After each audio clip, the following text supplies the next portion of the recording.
Hello, everyone. This is Michelle Harris, Senior Consultant from Instructional Coaching Group, where we believe in excellent instruction every day in every class for every student. If you would like to find out more about what we do and why we do it, you can find us on the web at instructionalcoaching.com. Jim Knight, who heads up Instructional Coaching Group, publishes a blog usually weekly on radicallearners.com. You can also find us on social media on Twitter at CoachingPD. You can find Jim at JimKnight99 and me at HarrisMR1. You can also always hashtag instructional coaching. You can also reach out via email or phone, Michelle at instructionalcoaching.com, or you can reach me at the number listed there on the screen. Today's webinar is we're going to talk about coaching to create positive learning environments or classroom management. Most of the information from today's webinar comes from Jim's book, High Impact Instruction. Also, you can go to instructionalcoaching.com to find most of the forms that I will reference. Please also note that this webinar is not in place of training that we do. We do one full day of training on high leverage practices for classroom management, and this is not to take its place, but instead as a brief overview of some of the information that you can access through our on-site trainings or through Jim's high impact instructional work that he goes over on his instructional coaching institutes in Lawrence. Let's look at a couple of the guiding questions that we're going to talk about first. First of all, why is community building so important? Also, what tools do we have to gather data around community building and positive learning environments? And last, we'll look at some teaching strategies that we have to create positive learning environments. Throughout this webinar and throughout the work we do, you will see us using multiple terms for classroom management. We use positive learning environments, we use community building, and we also use classroom management. These are terms meant to be synonymous. They all mean the same thing. So first, let's talk about community building. Why is it so important? If you think about something that's happened to you as a teacher or an administrator, and you think about that moment of negative community building or your worst classroom management nightmare, you know that the underlying cause most of the time for our classroom management nightmares is lack of building relationships or not understanding how to build relationships. When we do the training in person, many people tell stories about their worst classroom management nightmare.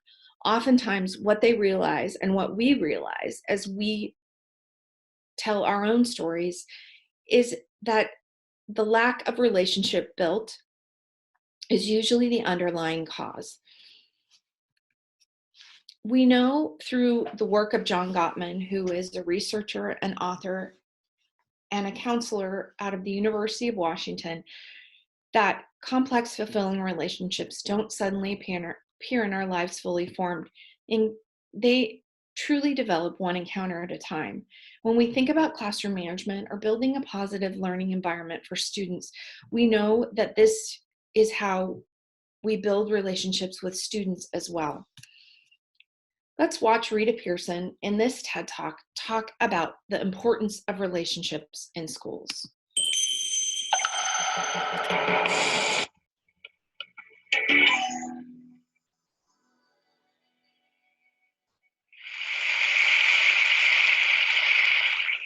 I have spent my entire life either at the schoolhouse, on the way to the schoolhouse, or talking about what happens in the schoolhouse. Both my parents were educators. My maternal grandparents were educators. And for the past 40 years, I've done the same thing. And so needless to say, over those years, I've had a chance to look at education reform from a lot of perspectives. Some of those reforms have been good. Some of them have been not so good. And we know why kids drop out. We know why kids don't learn. It's either poverty, low attendance, negative peer influences. We know why. But one of the things that we never discuss, or we rarely discuss, is the value and importance of human connection, relationships. James Comer says that no significant learning can occur without a significant relationship. George Washington Carver says all learning is understanding relationships. Everyone in this room has been affected by a teacher or an adult. For years, I have watched people teach. I have looked at the best and I've looked at some of the worst. A colleague said to me one time, they don't pay me to like the kids. They pay me to teach a lesson. The kids should learn it. I should teach it. They should learn it. Case closed. Well, I said to her, you know, kids don't learn from people they don't like.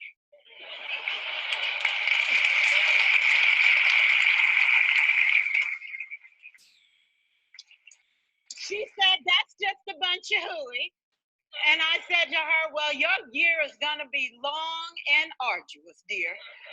Needless to say, it was. Some people think that you can either have it in you to build a relationship or you don't. I think Stephen Covey had the right idea. He said you ought to just throw in a few simple things, like seeking first to understand as opposed to being understood.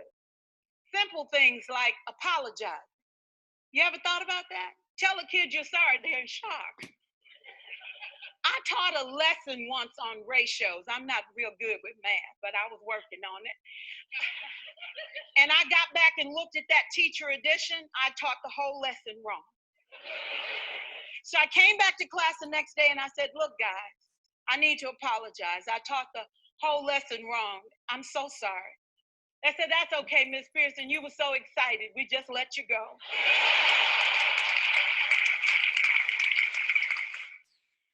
I have had classes that were so low, so academically deficient that I cried. I wondered, how am I going to take this group in 9 months from where they are to where they need to be? And it was difficult. It was awfully hard. How do I raise the self-esteem of a child and his academic achievement at the same time? One year I came up with a bright idea. I told all my students, you were chosen to be in my class because I am the best teacher and you are the best students. They put us all together so we could show everybody else how to do it. One of the students said, really? I said, really? We have to show the other classes how to do it. So when we walk down the hall, people will notice us. So you can't make noise. You just have to strut. And I gave him a saying to say, I am somebody. I was somebody when I came. I'll be a better somebody when I leave. I am powerful and I am strong. I deserve the education that I get here. I have things to do, people to impress, and places to go. And they said, yeah. You say it long enough, it starts to be a part of you. And so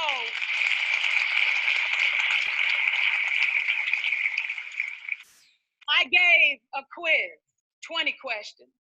Student missed 18. I put a +2 on this paper and a big smiley face.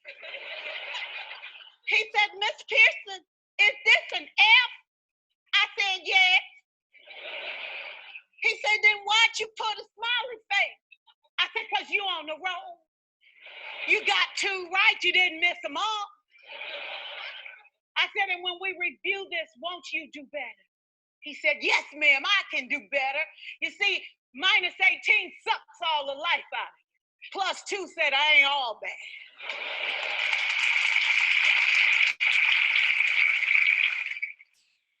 For years, I watched my mother take the time at recess to review, go on home visits in the afternoon, buy combs and brushes and peanut butter and crackers to put in her desk drawer for kids that needed to eat, and a washcloth and some soap for the kids who didn't smell so good. See, it's hard to teach kids who stink.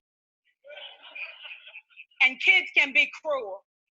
And so she kept those things in her desk, and years later, after she retired, I watched some of those same kids come through and say to her, you know, Miss Walker, you made a difference in my life. You made it work for me. You made me feel like I was somebody when I knew at the bottom I wasn't. And I want you to just see what I've become. And when my mama died 2 years ago at 92, there were so many former students at her funeral. It brought tears to my eyes, not because she was gone, but because she left a legacy of relationships that could never disappear. Can we stand to have more relationships? Absolutely. Will you like all your children? Of course not. And you know your toughest kids are never absent. Never.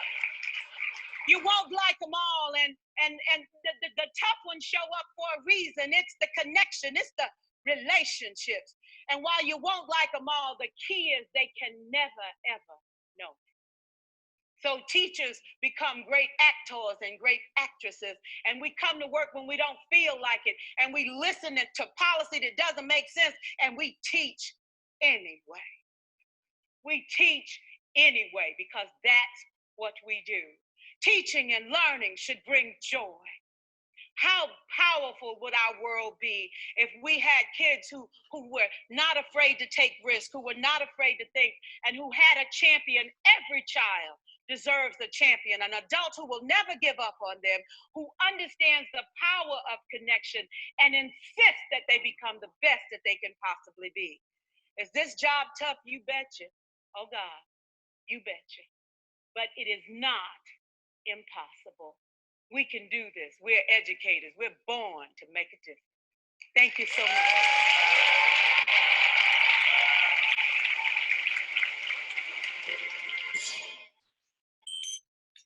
And truly, no one says it better than Rita. So when we talk about why community building is so important, we go back over and over and over again to the power of relationships and the power of connection, and that every child needs a champion.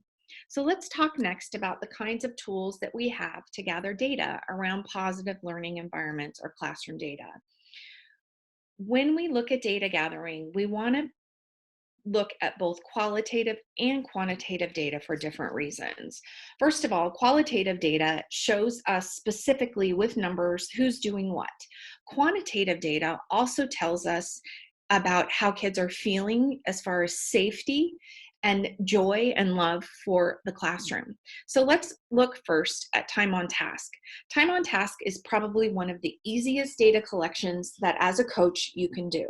The first thing to do is draw a picture of the class and where kids are seated. In this particular picture, each rectangle or parallelogram shows a student desk. So if you look at this diagram, you can see that this particular class has 16 students sitting in it, and the students are sitting in groups of 4 in V's.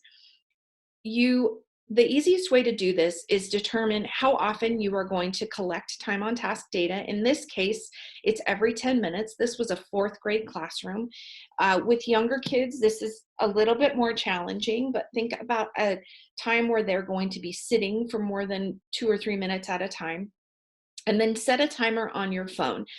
And in this case, the timer was set for every 10 minutes. When the timer goes off silently, you scan the room and you simply put a plus or a minus for whether or not the student was on task or off task. Time on task data gathering, it's very important that you speak with the teacher as a coach before you gather data to know the types of behaviors that represent on task and off task. In Jim's book, High Impact Instruction, there's more information on this. Looking at this easy data collection, you can see immediately, first of all, which learning activities and opportunities students had during each time that data was collected. At 8:06, students were doing a guided reading activity. At 8:16, they were discussing and answering questions that the teacher was asking. At 8:26, the teacher was reviewing a sentence called a point sentence. And at 8:36, the students were independently writing paragraphs. You can see also when the lowest amount of on-task behavior was happening and when the highest amount was happening. You can also drill down into this data to see students who were on task the majority of the time or all of the time, and the opposite of that. The next type of data to collect is reinforcing students. By reinforcing students, we're talking about praise ratios. We're talking about how when we reinforce, we guide students to replicate behavior. Reinforcement data is the ratio of times a teacher lets students know that she sees them doing what they're supposed to be doing, as opposed to the number of times a teacher corrects students. Typically, that's called a ratio of interaction. A ratio of interaction is very easy to collect data on. You simply collect the number of positive interactions versus negative interactions. Now, one is not wrong necessarily, but what we want to see is a ratio of at least 5 positives to every 1 correction or negative. As a coach, this data being collected should directly link to the goal that your teacher has set, the student focused goal, and this should be something they should be working on to improve engagement or classroom management. This is another way of looking at it, again, where a classroom with 25 students in it, each square represents a student desk, and each mark plus or minus is the teacher interacting with the student. So you can see from this, just from taking a quick glance at this, that in the front row, the teacher interacted 6 times with 3 different students in a positive way. The second row, the teacher interacted with 3 different students, 1 correcting 7 times, 1 correcting 4 times, and 1 correcting 1 time. The teacher also interacted in the third row with 3 students, 1 with a positive, 1 with 2 negatives, and 1 with a positive, and in the fourth row interacted with 1 student with a positive. There were no interactions from the teacher with any students in the fifth row. You can see that the ratio of interaction is 3 positives to every 5 negatives. Another way to gather data around classroom management is looking at instructional versus non-instructional time.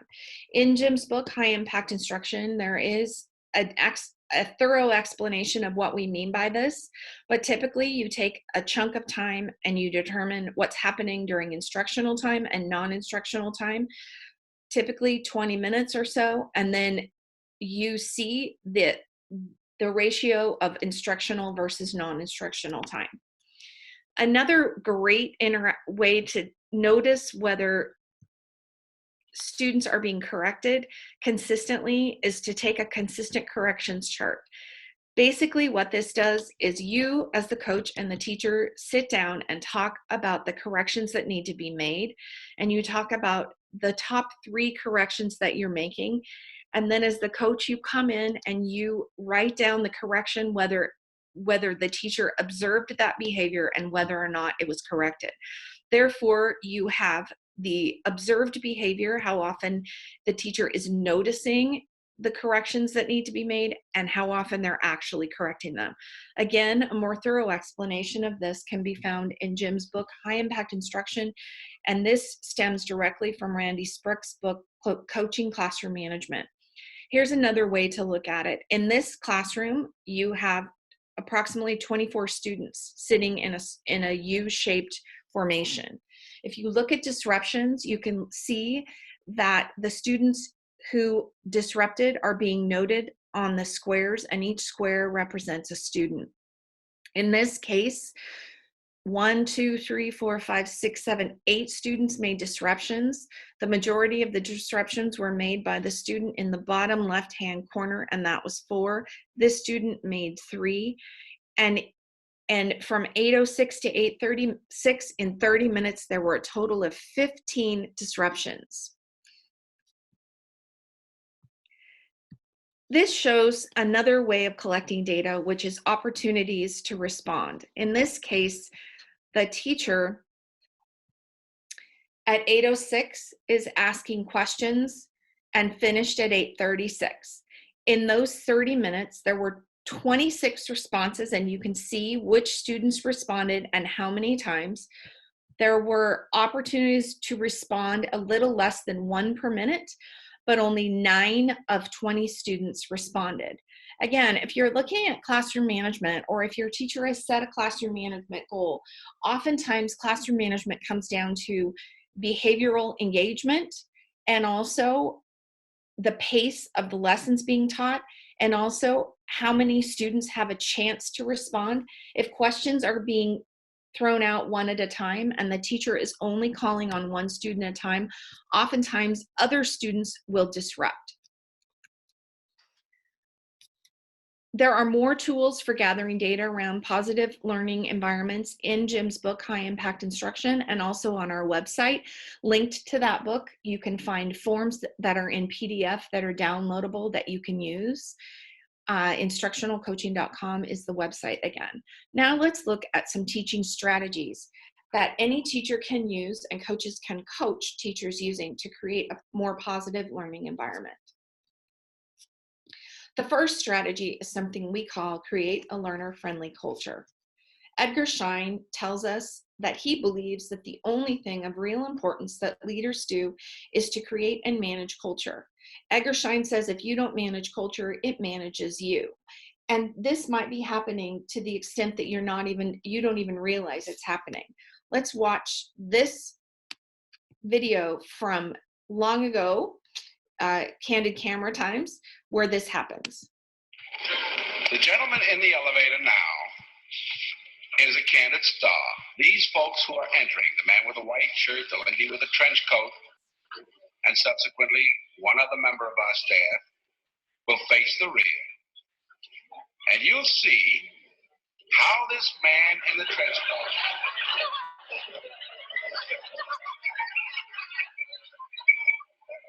tries to maintain his individuality. But little by little,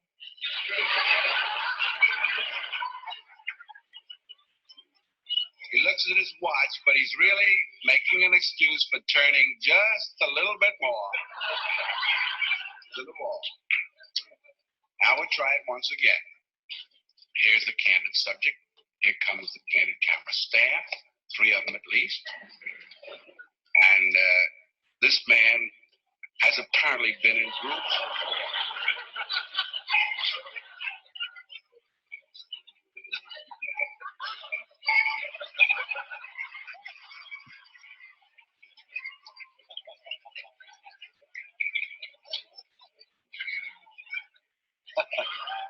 Here's a fella with his hat on in the elevator. First he makes a full turn to the rear and Charlie closes the door. A moment later, we'll open the door. Everybody's changed positions.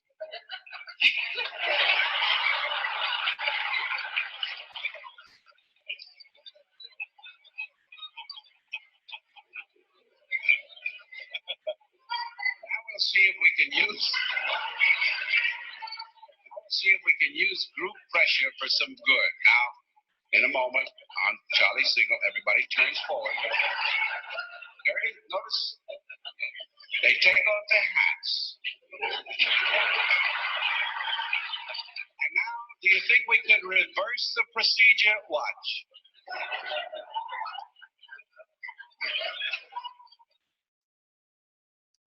So you can see that what Edgar Schein talks about here is pretty true, that oftentimes if we don't manage culture, it manages us. Some of the other research that we borrow from in this idea is from Susan Rosenholz, Moving Schools versus Stuck Schools. Rosenholz did this research many years ago, but it still holds true, and she talks about the difference between what she calls moving schools and stuck schools. She describes moving schools as schools that set goals, which lead to collaboration, which lead to higher teacher competence, which of course leads to student achievement, leads to higher teacher motivation, and leads back to setting more goals. She studied many schools that did this, and then she studied schools that didn't. The surprising research that she did was not necessarily that this particular goal setting structure led to moving schools, but instead it was taking people out of moving schools and putting them in stuck schools and vice versa. She thought perhaps that moving schools were due to individuals and their ability to motivate others. What she found was when she took people out of moving schools and put them in stuck schools, even when they were the leaders, the stuck schools were still stuck. And vice versa. When she took people out of stuck schools and put them into moving schools, the stuck people became movers. And so her research just backs up what we already know, is that culture is not necessarily about individuals, and it manages us much more than we think so. Edgar Schein, in the rest of his research around this idea of culture, refers to culture in 3 levels. The first level he calls artifacts. Artifacts are basically everything we see and hear and smell in schools. So in other words, what do we have on the walls? What kind of lighting do we have? How do our classrooms look? How are they arranged? Are students able to access easily what they need in every classroom? Here are some examples. And here's another one where Bill Strickland, who created an entire school around this idea, talks about how in his school, these artifacts were not by accident, but truly mattered to the school that he created. From that fountain, I built this building. As you can see, it has world-class art, and it's all my taste because I raised all the money. I said to my board, when you raise the money, we'll put your taste on the wall. That we have quilts and clay and calligraphy, and everywhere your eye turns, there's something beautiful looking back at you. That's deliberate. That's intentional. In my view, it is this kind of world that can redeem the soul of poor people. We also created a boardroom, and I hired a Japanese cabinet maker from Kyoto, Japan, and commissioned him to do 60 pieces of furniture for our building. We have since spun him off into his own business. He's making a ton of money doing custom furniture for rich people, and I got 60 pieces out of it for my school because I felt that welfare moms and ex-steel workers and single parents deserved to come to a school where there was handcrafted furniture that greeted them every day, because it sets a tone and an attitude about how you feel about people long before you give them the speech. We even have flowers in the hallway, and they're not plastic, those are real. And they're in my building every day. And now that I'm giving lots of speeches, we had a bunch of high school principals come and see me, and they said, Mr. Strickland, what an extraordinary story and what a great school. And we were particularly touched by the flowers, and we were curious as to how the flowers got there. I said, well, I got in my car and I went out to the greenhouse, and I bought them and I brought them back and I put them there. You don't need a task force or a study group to buy flowers for your kids. What you need to know is that the children and the adults deserve flowers in their life. The cost is incidental, but the gesture is huge. And so in my building, which is full of sunlight and full of flowers, we believe in hope and human possibilities. That happens to be at Christmas time. From that, So you can see that when Bill Strickland talks about creating a learning environment and the artifacts, that they really matter, and that it's an essential part of what he deems his school's success. And here's another example of Sandy Silbernagel, who's a second grade teacher in Louisiana, talking about the importance of what kids see when they're in her classroom. Tell me a bit about just sort of the creative process of making a room look like this. I really thought of, as a 7-year-old, what would I want my classroom to look like? And what came to mind was just comfortable. Right. Make it just so comfortable. So we have the carpets, the sofa, all of our books are organized. So the students, they know exactly where things go. They respect the classroom library. We don't put on any bright lights. We have our Christmas lights on and lamps. And I just feel like it's a comfortable environment. And the students let me know what things they want to add. They brought in stuffed animals and put them by the library. So this is for them. Tell me, Wally, Next to artifacts, or what we see, Edgar Schein also talks about what he calls espoused values. And that's what we say we believe. Some ways we can do that in order to create a learner-friendly environment is to create norms around how we learn, how we interact, and how we converse, and how we support each other. Some of the ways we can do that is through certain questions like, how should we approach learning? What are some of the ways we can communicate respect to each other? What should our classroom discussions look like? And how should we support each other? And the last piece that Edgar Schein talks about is what he calls assumptions. This is probably the most important part of all of this, how to create a learner-friendly culture, which is what we actually do. And so in order to encourage norms, not just set them, to actually encourage them, we have to make sure the adults in the room and in the building walk the talk, that we notice things that are going on around us, that we take time to praise when we see students following the norms, that we correct when we see students not following the norms, and we're constantly spreading learner-friendly emotions. Let's watch one more video of what it's like to create a learner-friendly culture within a school. Hey, Mr. Q. Did you see that? Why would somebody do that? Please go into the classroom, no talking, quietly. Hey, Miss Merida, how you doing? We need you How inside. do you think that makes us feel? I forgot my number. What's your name? Jordan? What's your last name? Carter? Go ahead. School is hard enough. Come on in, sit down quietly at your desk and begin writing. This kind of stuff just makes it harder. I said quietly, please. Who's talking? Is it you, Sophie? Don't let it be you. Don't believe me? Sophie, Please just watch. I'm not up here for me. I'm up here for you. Pay attention. Okay? Now, somebody answer me. Somebody needs to answer me really fast. Every time we're ignored or yelled at or silenced, the teacher takes away what's possible. No horseplay, no running, and especially no talking. Moment by moment. Miss Garrity, your students' behavior yesterday in the lunchroom, it was terrible. Next time, silent lunch. Did you hear that? Stay in line and catch a bubble. I'm not playing. If this is education, we're in trouble. Bye, Miss McGarrity. Frederick Douglass said, once you learn to read, you'll be forever free. The way it is now, 2 of the 3 of us will never be able to really read.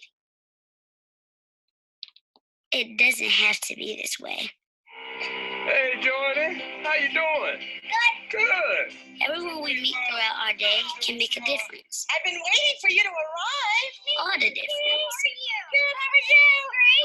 Hi, Jordan. Bye, Jason. Good morning, Jordan. How are you? I'm doing well. Thanks for asking. How are you? Good. Go ahead and put your number in. Talk with us, not at us. That's okay. I'll look it up for you. Go ahead, sweetheart. Okay. All right. Teach us what we need to know. That's how we get smarter. Well, good morning, Sophie, Janicia, and Jordan. And when you talk with us and teach us, give us bigger and bigger words. Now what I'd like you to do, children, is turn around and converse with your neighbor and discuss where the mother might have gone. Words that we can use to read and understand. She is prey for eagles, so she hunts at night. And that will take us places we can never reach without it. Remember, we're entering the learning zone. Now, how can we show our respect to the children and teachers who are working? Walk quietly. Yes. Okay, kids, so what I'd like you to do is continue writing your narrative, documenting your emotions. If you were the baby owl and your mother abandoned you, What can you do? Learn all that you can so that you can pound us and be our best. you would have stayed and assisted them in whatever they needed. Share yourself with us and show us how to share ourselves with others. Give us courage. Give us compassion.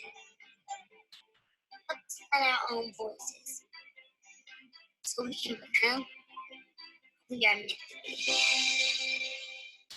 I want to want to silence us. We know that creating a learner-friendly culture is probably the most important thing we can do in our classrooms and in our buildings. Go back to the John Gottman quote, that it happens one encounter at a time, and that every single encounter matters, no matter who it is in the building. The second strategy is to choose power with, not power over.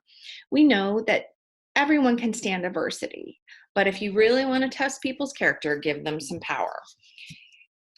We also know that the way we do this is to encourage norms with both sincerity and authenticity. We encourage norms around building connections, getting to know a lot about your students, offering choice when we can, meeting individually with students, admitting your perfections as a teacher, and continually asking, how are my students feeling now? Also, one very powerful way to know is to ask for anonymous feedback and then do something with that. Robert Sutton tells us there's ample evidence that power turns people into jerks. We know that most teachers are not jerks, but we also know that there is a power dynamic in every single classroom. And to choose power with students instead of power over them helps students understand that they're part of a process and part of a learning environment. The next strategy is something we call using freedom within form. The way we do that is to make sure that there are tight structures and parameters, and then some wiggle room and choice within those tight structures and parameters. You can read more about this type of learning in Jim Knight and Randy Sprick's book called Coaching Classroom Management. Also, you can learn more about tight rituals around dialogue when you read Pedagogy of the Oppressed. Make sure that a teacher uses an attention signal and timers, that there are cooperative learning structures that are fully fleshed out, as well as dialogue structures and structured choices and cues for transitions. All of these can help create freedom within form. We also know that students need structure. As a coach, we would never recommend working on all of these at once, but instead picking one of them that is going to be the highest leverage strategy that's going to help your teacher hit their student focus goal around classroom management. We also know that if the structure doesn't permit dialogue, then the structure must be changed. Anytime we're having classroom dialogue where learning is happening and every student has a say, we want that to be tightly structured. The fourth strategy is to identify and teach expectations. The difference between an expectation and a rule is that rules are things that everyone must follow. They're almost unwritten. For instance, there is probably a common rule that when you walk into a grocery store, you don't just pick things off the shelf and eat them and not pay for them. Expectations, however, sometimes differ from place to place and must be explicitly taught, especially for students who are taught in multiple classrooms throughout the day. We're going to watch Jenna, who teaches fourth grade in the Bay Area in California, identify and teach expectations and talk about how she does that. Someone had written, Mrs. Jules is as fat as a hippopotamus, and she smells like one too. The most important thing is explicitly teaching your procedures. Go ahead. My students know where the reading workstation bins are located. They know how to use them and then also how to put them back, how to transition from the rug to the bean bags or to your desk. What do you do if you have a question? Or what do you do if you have to go to the bathroom? So I feel like my students are very clear about what guided reading should look like, sound like, feel like. Her parents said they wouldn't let her stay up past midnight. And we do any lessons, just talking about it, practicing it, and reflecting on it. Thank you to all those scholars who gave me their eyes. Like how even scholars on the carpet, putting down their pencils, giving me their full attention. Every single system, procedure, workstation was absolutely perfectly taught, where we modeled it. There was a guided practice where we all practiced it, and then independently I was like, okay, and now I'm gonna watch you do it. And so I started out the year with just teaching them what is silent reading, what does it look like, what does it sound like, what does it feel like, and then we practiced that. And then once I see the scholars are taking responsibility and know how to use that workstation, we keep on adding more and more. Today, I'm going to teach you one more workstation. Do I have a volunteer to help me model how you would do this workstation with a partner? Juliana, you want to do it? Come on, Judy. And so I can be the reader, and Juliana, you can be in charge of the timer. Okay, so when I start, I can go ahead and start. Okay, I model it with another student every day in places around the world. So it's super clear about what should it look like when I'm at this workstation, and then we practice that.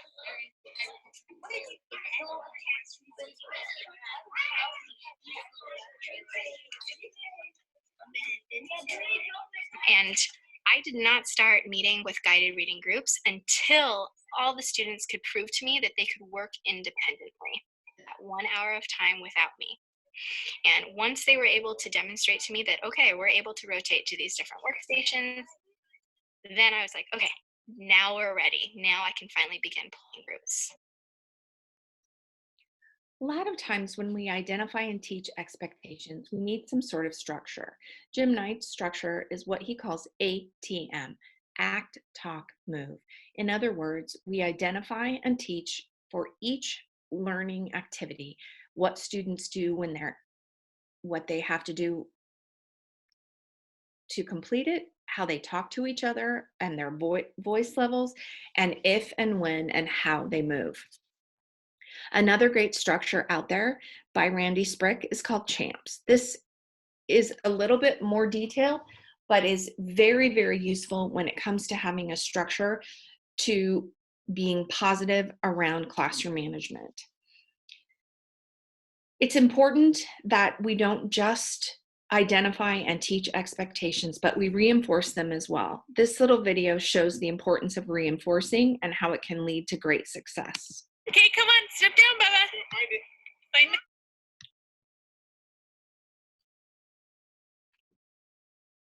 Hey, come on, step down, Bubba. Find the curb. Find it. Now where are you going?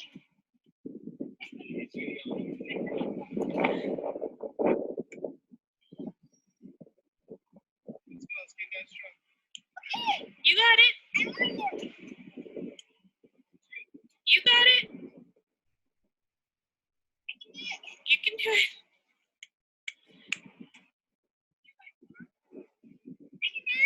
You can do it, baby. Go ahead. You're safe. Good job. You got it. Turn. Good job. So proud of you. Okay. We know that in any given classroom, students are like plants and the teacher is like the sun. And students turn towards the teacher just like plants turn towards the sun to grow. So we want to reinforce expectations in a way that is positive. We've talked a little bit about the ratio of interaction, and we say for every 5 positives, there should only be 1 correction or 1 negative. Again, we take you back to this type of way of gathering data around ratio of interaction. If we want 5 positives for every 1 negative, and our ratio is 3 positives for every 5 negative, that is definitely something that a teacher can work on and you can set a student-focused goal towards. When we talk about reinforcing expectations that have been specifically taught and explicitly modeled, we talk about raising the praise. In other words, the way that we reinforce what we've already taught, modeled, and practiced is to praise students for doing what we ask them to do. Here are some ways we can do that. We can greet every student as he or she enters the classroom, reminding them sometimes about what the day is going to look like and sound like, or an activity that we're about to start. Also, seeking out interactions with students that are not contingent on their behavior. Finding the little things that make kids tick and talk about them. Praising effort, not attributes. Posting reminders for the teacher to praise. Setting specific praise goals around specific students, specific class periods, or specific activities. Doubling up on praise by naming all students doing something praiseworthy. varying those praise methods so it's not just verbally, but also nonverbal notes and stickies. Constantly, prominently displaying student work is a great way to reinforce expectations, and sending postcards home with praise when we can. Here's Sandy Silvernagle again talking about the way that she reinforces expectations through praise. My friend Randy Sprick, he's written a lot about expectations. He has a book called Champs that lays out the power of expectations. And he says that if you look at the last 90 years of research on behavior management, that the number one finding is if you want kids to act a certain way, you have to teach them what that way is. And that means you have to know it, and you have to clearly articulate it and give kids a chance to practice. In this conversation with Sandy Silvernagle, she tells me about how she teaches those expectations to her students, what the benefits are, and how she makes sure that they stick with the expectations so they can get the most out of their learning in the classroom. How important do you think the physical gestures are, like show me the search and check? We have the think and search, right, and then the right there clue. Right. Guys, you're making some amazing inferences from what kind of clues are you using here? Right there clue. You're using those right there clues. I think those are very important. They give the children a way to remember the gesture and the connection to what it stands for. Right. So you've laid out exactly, this is the expectation, this is what you're going to do. Yes. When you go and you got your 3, 2, 1, and the kids would be quiet. You said, let's hear the response, and you go, and they stop. Very good, Jacob. Give it up for Jacob. Ready? So how did you teach all those expectations, all those activities? What goes into teaching them? Model. I mean, a lot of modeling, but like, again, setting my expectations. Right. When I hold my hands up, this is exactly what I want you to do. I want you to talk. All right, let's practice. Right. And hands up. Because if you establish all that at the beginning of the year, it takes a while. Right. By this point in the year, they're doing it pretty well. Of course, they need those reminders. Right. And you have to keep going back to it. I think it doesn't matter if they're whoever they are. You have to keep revisiting the routines to make sure they get it. We need to remember that the purpose of praise is to replicate behavior. So praise needs to be more than just good job, because oftentimes when we tell students or adults good job, we're not quite sure what we've just done to warrant the praise. Praise should be specific, non-attributive, and direct. Egan and Leahy did a whole research study on this, and they say that ongoing regard is not about praising, stroking, or positively defining a person. Instead, it's about informing the person of our experience of him or her. What they mean here is that instead of saying, "You're a kind teacher," we can say, "3 students have told me that they can tell you really care about them." We want to make sure that when we praise students and when we praise adults, that it's very specific, that it's timely, and that it's non-attributive. The last strategy is one called correct fluently. We know that the qualities of fluent correction are that the correction is consistent, it's calm, it's quick, and it's non-interrupting. Fluent correction does not look like this. When we correct fluently, the easiest way to coach on this is to have the teacher make a list of the most common correctable behaviors that he or she is needing from the students. Identify appropriate consequences for the first, second, and third offenses of those behaviors. Record themselves to make sure that they are becoming more consistent, more calm, more quick, and more non-interruptive. This comes from, again, Randy Sprick's book, Coaching Classroom Management. Also, as a coach, to use the chart that I referenced earlier in this webinar to list the behavior, whether it was observed and whether it was corrected, is very helpful if a teacher is working on this. And so in this webinar, we talked about 3 big ideas. Why is community building so important? Because of relationship. What are some of the tools that we have to gather data around positive learning environments? And then what are teaching strategies that we can use to help create positive learning environments? Again, if you need more information, you can always go to instructionalcoaching.com, looking at Jim's book, High Impact Instruction. And remember that every child deserves a champion, an adult who will never give up on them, who understands the power of connection and insists they become the best they can possibly be. Thank you for attending this webinar.